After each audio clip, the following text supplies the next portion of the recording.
Comment surmonter la peur du regard des autres? Alors, c'est un sujet que je voulais aborder déjà depuis un petit moment sur ma chaîne et qui, à mon sens, est très important pour vous, pour toi qui es une personne discrète, parce que très souvent, cette peur-là vous impacte énormément, vous bloque énormément, vous freine énormément. Pour certains, c'est inconscient et pour d'autres, ça l'est totalement. C'est totalement conscient. Et c'est même cette raison qui vous empêche de faire les choses, qui vous empêche de réaliser peut-être la vie que vous avez réellement envie de vivre. Et c'est de ça que j'ai envie de vous parler aujourd'hui à travers cette vidéo-là, parce qu'à mon sens, il est important de travailler sur ce point-là. Et avant de commencer, je vais me présenter avant de rentrer dans le vif du sujet. Si tu ne me connais pas et que tu me découvres avec cette nouvelle vidéo, écoute, bienvenue à toi sur ma chaîne. Je me présente, je m'appelle Stéphanie et je suis coach. Et mon intention avec cette chaîne YouTube, c'est de créer du contenu pour aider les personnes qui sont discrètes à avoir confiance en elles afin qu'elles puissent exprimer leur plein potentiel. Je précise, derrière le mot discrète, en fait, je parle des personnes qui sont réservées, qui sont timides, qui sont introverties. En clair, les personnes qui sont un peu trop calmes pour cette société, qui font pas vraiment beaucoup de bruit, je m'adresse à ces personnes-là. Je m'adresse à toi si tu es comme ça. Donc voilà. Cette vidéo, en fait, je vais l'aborder avec différentes parties. Alors, je vais m'aider de mes notes parce que j'ai pas mal de petits points. Première partie, c'est qu'en fait, j'ai envie de t'expliquer c'est quoi la peur du regard des autres. Parce que bon, voilà, on en entend souvent parler, mais concrètement, c'est quoi? Deuxième partie, c'est que j'ai envie de te parler des choses qui montrent que justement, tu as peur du regard des autres. Troisième partie, c'est pourquoi tu as peur. Donc là, ça sera une partie pas forcément longue, mais j'ai envie de t'expliquer peut-être un petit peu les raisons qui peuvent expliquer toi pourquoi aujourd'hui tu as certaines craintes. Et la quatrième partie, je vais te partager, en fait, comme à mon habitude, différentes clés pour commencer justement à surmonter cette peur du regard des autres. Avant de rentrer dans le vif du sujet, j'en ai parlé dans les précédentes vidéos. Bon, si tu me découvres aujourd'hui, tu n'as peut-être pas entendu parler de ça. Mais en fait, je parlais que j'étais en train de créer un contenu pour vous aider en soi à vous affirmer davantage. Il est terminé. Le contenu est terminé, donc voilà, je vais te le présenter par la suite à la fin de cette vidéo. Donc reste bien, c'est un contenu gratuit et qui est en lien donc à l'affirmation de soi pour les personnes discrètes. Je t'en dis pas plus, je t'en parle à la fin de cette vidéo. Voilà, maintenant rentrons dans le vif du sujet et dès la première partie. C'est quoi la peur du regard des autres? Pour t'expliquer un peu c'est quoi la peur du regard des autres, je vais distinguer deux choses. C'est quoi la peur? Et après celle du regard des autres. La peur en soi, déjà, c'est une émotion. La peur, c'est une émotion. On a plein d'autres des émotions. On a la peur, on a la joie, on a la tristesse, on a la colère, etc. La peur fait partie donc d'une de ces émotions, donc c'est quelque chose qui est naturel. Et très souvent, en fait, c'est que la peur, elle va se déclencher quand toi, tu vas percevoir en fait un danger pour toi. Quand tu vas percevoir en fait un danger réel ou imaginaire. Réel, ça peut être par exemple, je sais pas, t'as peur des chiens et en fait il y a un chien où tu es en train de marcher sur le trottoir, il y a un chien face à toi, pour toi tu vois un danger. Ou imaginaire, c'est par exemple, tu fais une prise de parole en public et tu te dis, oula, ils vont tous me juger. Ça c'est une peur que tu te crées dans ta tête, donc c'est imaginaire, parce que tu ne sais pas en fait et réellement, et sachant que des fois la situation ne s'est pas encore passée. Donc la peur en soi c'est ça, c'est une émotion qui est naturelle en soi, et qui se déclenche quand pour toi, tu ressens un danger réel ou imaginaire. Maintenant, en fait, c'est quoi la peur du regard des autres? En fait, la peur du regard des autres, c'est tout simplement la peur, en fait, d'être rejeté, la peur d'être critiqué, la peur d'être jugé, la peur d'être moqué de l'autre. Et de ce fait, tu vas, toi, dans ta tête, avoir certaines pensées. Très souvent, les personnes, en fait, qui vont avoir la peur du regard des autres, ont pour beaucoup des croyances limitantes. Donc ça, c'est un point qu'on va aborder un petit peu après dans cette vidéo. Il me tenait à cœur en fait de commencer par là de te faire comprendre en fait c'est quoi la peur du regard des autres.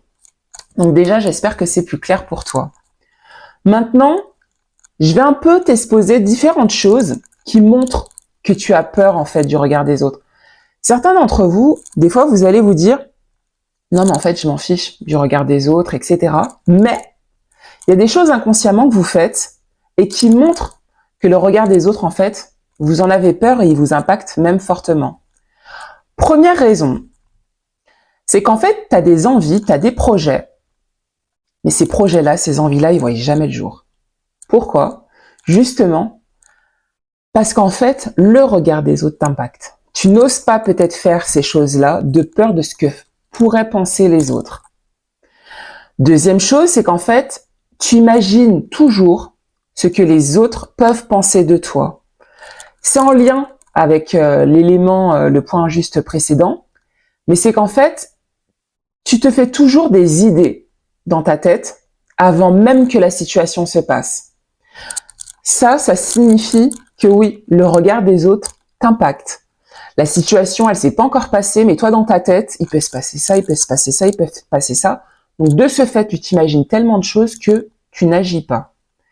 Troisième chose, c'est qu'en fait, tu procrastines et tu repousses sans cesse les choses que tu voudrais faire. La procrastination, c'est vraiment un des éléments également qui montre ça. La procrastination, c'est qu'en fait, c'est repousser les choses que tu devrais faire constamment. Tu procrastines, tu ne fais pas ce que tu devrais faire. Ça, c'est aussi un élément qui montre que tu es impacté. La quatrième chose, c'est qu'en fait, tu suranalyses constamment les choses. Tu dois faire quelque chose, je sais pas, par exemple, un dossier, il est terminé, il est bien fait. Pour toi, il n'est pas assez bien fait. Tu es constamment, en fait, en train de le reprendre. Pourquoi? Parce qu'en fait, tu voudrais qu'il soit parfait. De peur, pareil, d'avoir peut-être un retour de l'extérieur, un retour de l'autre. Très souvent, les personnes qui ont la peur du regard des autres, qui sont impactées par le regard des autres, sont des personnes très perfectionnistes également. C'est version perfectionniste plus. Tu vas constamment reprendre les choses que tu fais pour pas avoir de retour. Cinquième chose, tu fuis les environnements où tu pourrais être observé, critiqué, moqué. Ça, c'est également, en fait, une preuve, des fois, un élément qui montre que ça te gêne. Sixième chose, c'est qu'en fait, tu vas éviter d'être toi. Tu vas jamais te montrer, en fait, sous ton vrai jour. Ça, c'est aussi quelque chose qui est assez subtil, mais qui montre qu'il y a quelque chose qui te dérange. Bah, certes, vis-à-vis de toi, mais qu'on puisse voir. Donc, au final, tu ne montres pas entièrement ta personne. Tu vas peut-être te contenir sur certaines choses. Septième chose, qui est en lien donc avec ce point-là, c'est que tu vas éviter de partager certaines de tes idées, même si qu'elles auraient le mérite d'être partagées. En fait, du fait pareil, peut-être qu'on te juge, peut-être qu'on se moque de toi, qu'on te fasse une remarque, etc., qu'on puisse peut-être te faire comprendre que ce que tu dis est bizarre, que tu es différent, que c'est pas trop normal, etc., tu vas garder tes idées pour toi. Et c'est peut-être des idées, des projets ou autres, ou quelque chose que tu aurais voulu dire qui est peut-être différent des personnes qui se trouvent autour de toi sur la table, mais tu vas garder tout ça à l'intérieur de toi pour pas justement être rejeté. Voilà, à mon sens, différentes raisons qui peuvent montrer que tu as peur du regard des autres, mais aussi que le regard des autres, donc, il t'impacte fortement. Donc, par rapport à ces différents points. Si toi, tu as peut-être d'autres éléments, n'hésite pas à me les partager en commentaire. Sinon même, dis-moi également peut-être les éléments qui te touchent le plus, si certains en fait, si tu te sentais concerné par rapport à des éléments que je viens de te partager. Troisième partie, j'ai maintenant en fait envie de te dire pourquoi tu as peur du regard des autres. Alors, les éléments que je te partage, c'est pareil, c'est soit moi aussi des choses que j'ai vécues personnellement à un moment, soit des choses que j'ai ressenties de l'extérieur, ou soit des choses des éléments quand j'ai échangé avec certaines personnes qui étaient discrètes, ou des personnes que j'ai accompagnées. C'est des éléments en fait que je vais ressentir et j'ai maintenant te les partager. Pourquoi tu as peur du regard des autres? Première raison, tu manques d'estime de toi. Très souvent, les personnes en fait qui ont la peur du regard des autres sont des personnes qui ont besoin d'être validées de l'autre, qui ont besoin d'être constamment rassurées, qui ont besoin en fait d'être acceptées, compris de l'autre. De ce fait, ils ne font pas les choses. Mais il y a un manque d'estime de soi profond, très souvent. Dans l'estime de soi, je l'ai souvent dit, mais moi, il y a différents piliers dans l'estime de soi. Il y a l'amour de soi, il y a l'image de soi et il y a la confiance en soi. Donc quand je dis que tu manques peut-être d'estime de toi, et c'est pour ça qu'en fait tu as peur du regard des autres, c'est peut-être toi dans ton entièreté en tant que personne, tu t'aimes pas dans ta globalité en fait. Il y a peut-être des choses, justement, peut-être en lien à ta discrétion qui te gênent. Peut-être que tu n'apprécies pas ta façon d'être, ton fonctionnement par rapport aux autres, d'être différent ou différente.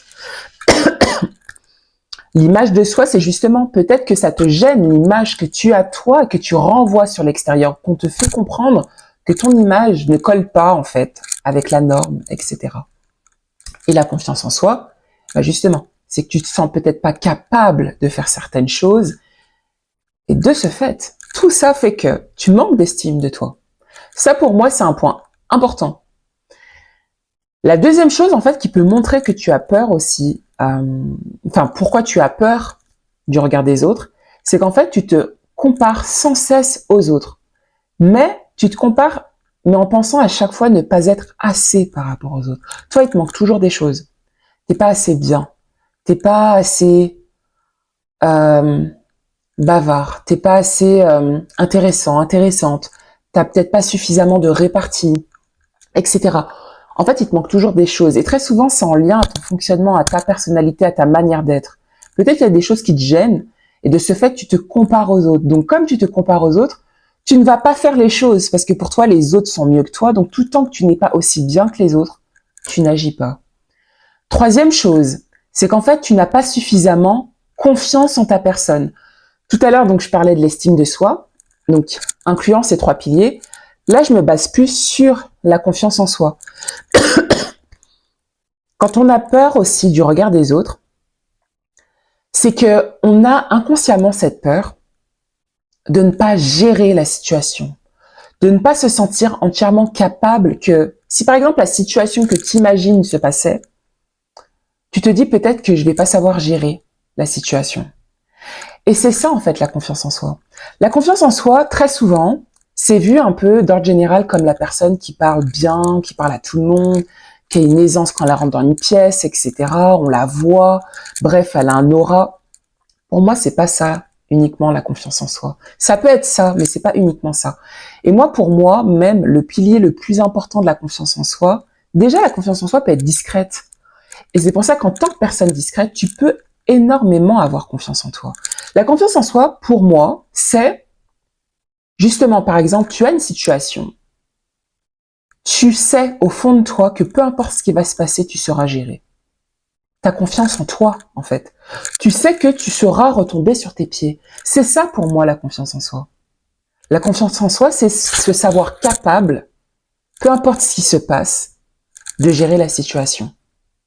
Et très souvent, quand on a peur du regard des autres, c'est parce qu'on ne sait pas comment on va réagir par rapport au retour de l'autre, par rapport aux mots des autres. De ce fait, on en a peur, mais on n'agit pas. L'autre chose, le quatrième point, qui montre aussi pourquoi tu as peur, c'est parce que tu as peur d'être ridicule.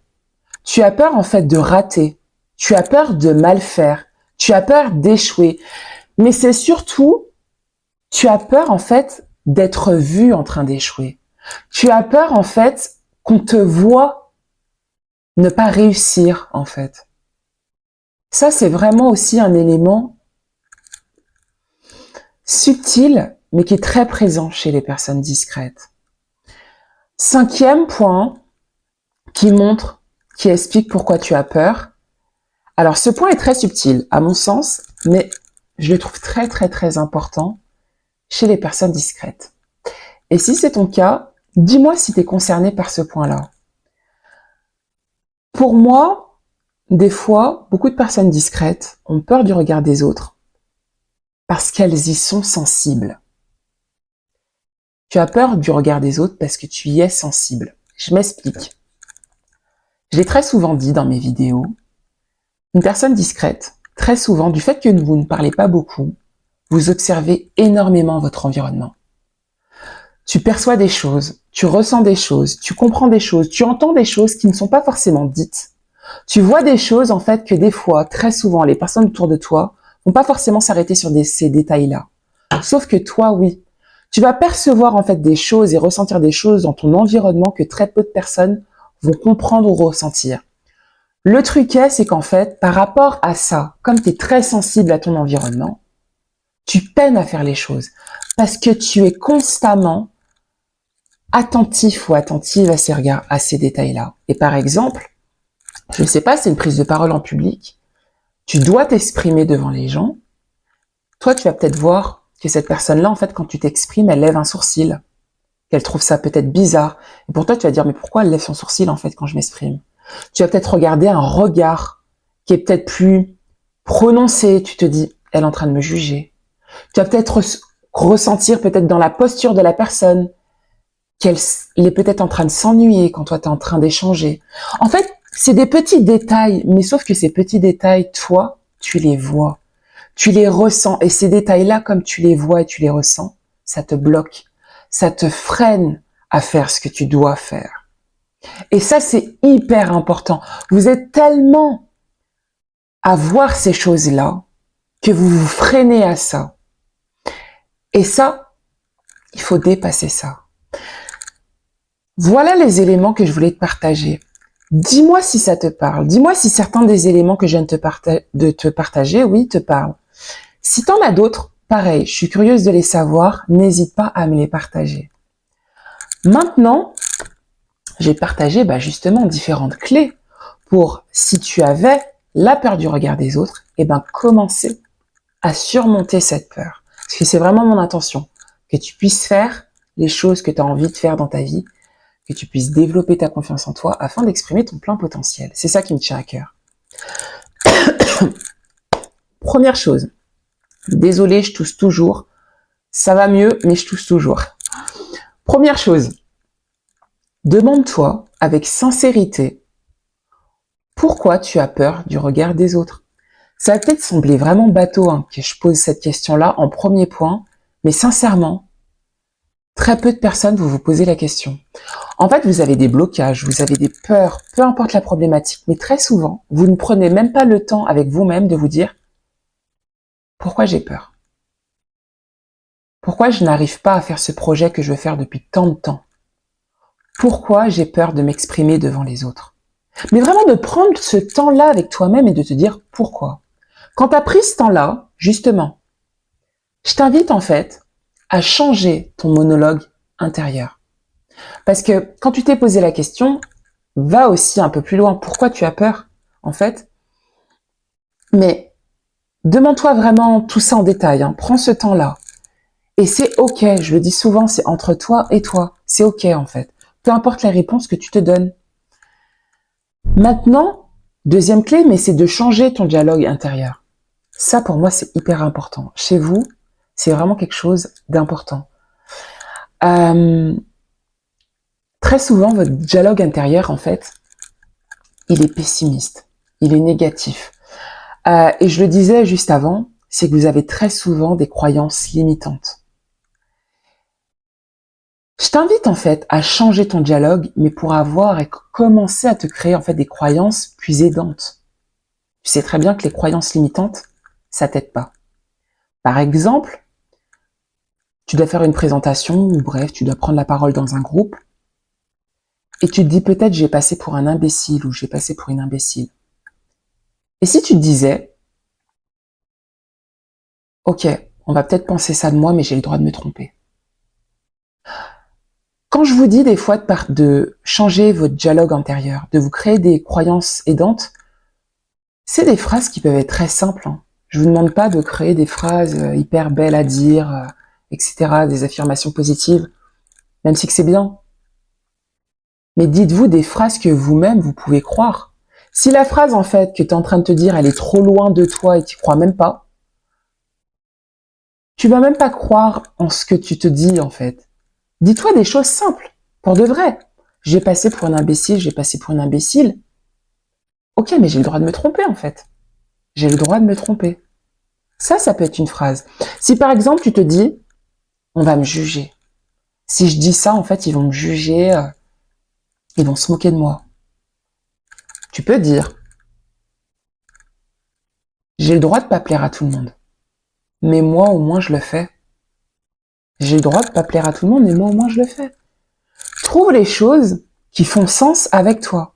Les phrases que je te partage, c'est vraiment des phrases que moi-même, des fois, quand je dois faire quelque chose ou autre, et que je sais que peut-être ce que je vais dire sera pas partagé de tous, etc. Bah, je me dis, j'ai le droit de penser différemment des autres.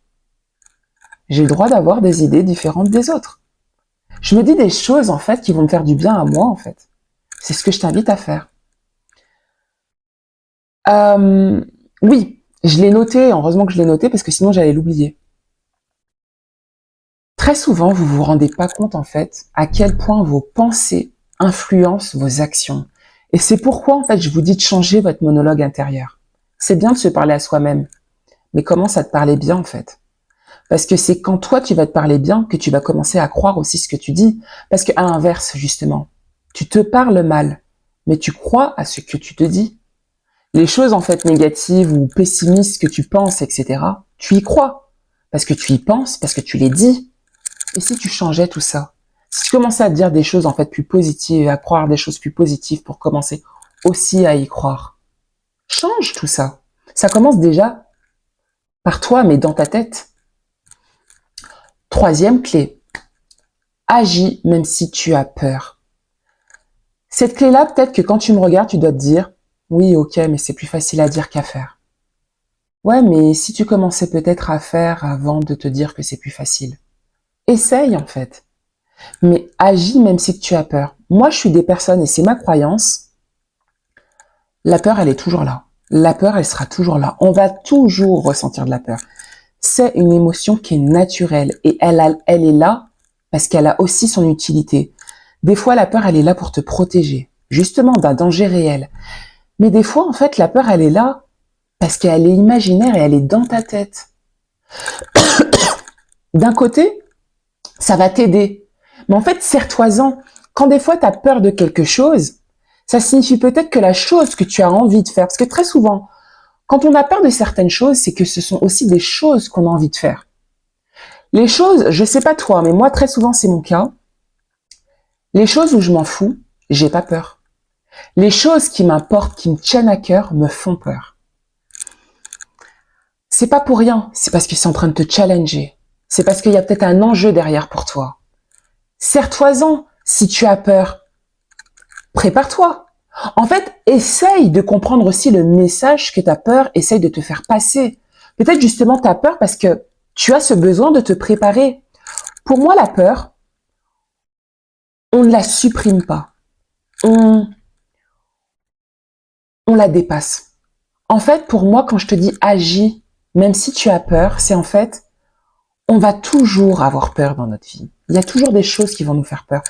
Et peut-être à un moment, tu vas faire un truc qui avant te faisait hyper peur. Quand tu vas le faire, en fait, tu vas faire un autre truc par la suite qui te fera peur. Crescendo, tu vas avancer sur d'autres choses, en fait, petit à petit, mais tu auras toujours peur. Et c'est normal. Et c'est même bien, en fait, parce que sinon, je trouverais la vie un peu gnangnante. Mais c'est ça qui va faire que ça met aussi indirectement du piment dans ta vie. Et ça montre que tu es en train aussi de sortir de cette zone qui était plus confortable pour toi. Et là, tu es en train de sortir dans une zone qui est plus inconnue, mais qui justement te pousse peut-être vers la direction que tu as envie de vivre. Donc pour moi, la peur, on ne peut pas l'enlever.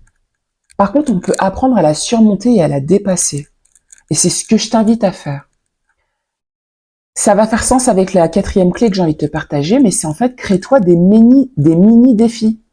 Aussi petits soient-ils, crée-toi des mini défis. Peu importe la chose qui te fait peur. Dis-toi peut-être le premier step que tu pourrais commencer à faire. Ça serait quoi? Et fais-le. Essaye de challenger. Essaie de challenger, même crée-toi un tableau, un journal de bord s'il faut. Aujourd'hui, j'ai fait ça. Aujourd'hui, j'ai essayé de faire ça. C'est entre toi et toi. Je le répéterai jamais assez. C'est entre toi et toi, en fait. Cinquième clé. développe ton estime de toi et ta confiance en toi. Je l'ai dit juste avant dans cette vidéo, je clôture sur ça parce que pour moi c'est aussi un élément très important. Quand on a la peur du regard des autres, il est important que tu développes ton estime de toi et ta confiance en toi. Donc voilà. Comment faire ça? Ça peut être à travers des contenus, ça peut être à travers des livres, si tu aimes lire. Ça peut être des livres audio également, des podcasts. Tu peux t'aider à travers des contenus, mais le truc c'est que ne t'arrête pas au contenu. Applique ce que te dit le contenu, en fait. Parce que c'est ça. Pour développer aussi ta confiance en soi, il faut faire les choses qui vont t'être demandées de faire. Et tu commences à ton échelle, à ton niveau, mais commence aussi à appliquer les choses. Parce que sinon, en fait, il n'y a pas d'utilité derrière. Et si après, les contenus seuls, ça ne suffit pas, ou tu voudrais être accompagné et aller dans une autre approche, avoir un regard extérieur, fais-toi accompagner par un professionnel. Réalise peut-être un accompagnement qui va t'aider à développer ton estime de toi, qui va t'aider à travailler sur ta confiance en soi. Donc voilà. Tu as en fait les différentes choses à t'apporter pour travailler tout ça. C'est bien d'avoir déjà conscience que tu as peut-être peur du regard des autres. Maintenant, en fait, il faut passer au step suivant. Qu'est-ce que tu fais pour surmonter cette peur-là, en fait? Parce que je pense que ton but n'est pas de rester dans ta peur.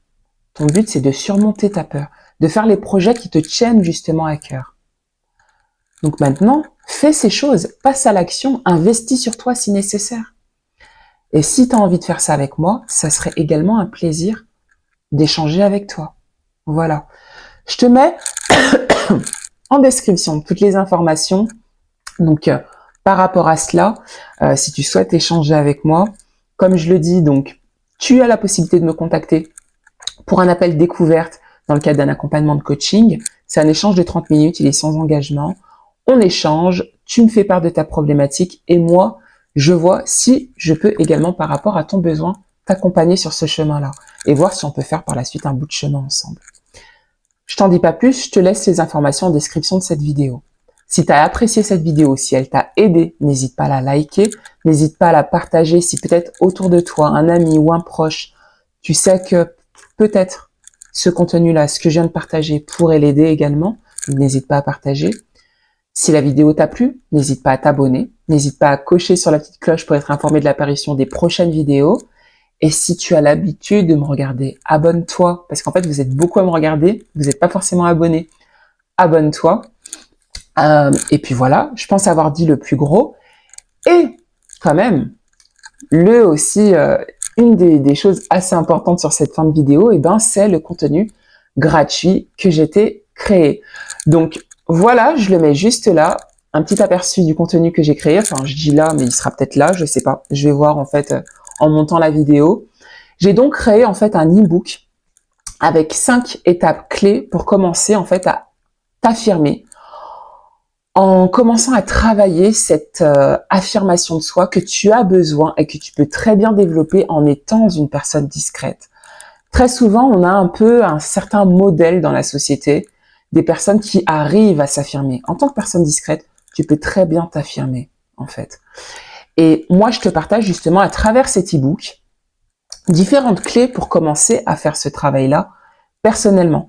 J'ai trouvé qu'il était intéressant en fait de le faire à l'écrit tout simplement parce que je te partage beaucoup de vidéos et aussi parce qu'en fait j'aime aussi écrire, donc voilà, je voulais te l'écrire, mais aussi pour que tu aies un contenu pour pouvoir revenir et faire les différentes choses que je te partage à travers cet e-book.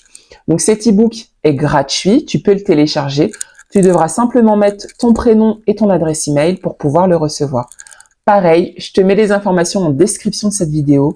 En tout cas, ça me ferait plaisir si par la suite tu le récupères, tu le télécharges et qui t'aide également. Et si jamais tu l'as téléchargé, n'hésite pas également à revenir peut-être sur cette vidéo et à me faire part de ton retour, peut-être de tes interrogations ou autres, ou si ça t'a aidé, etc.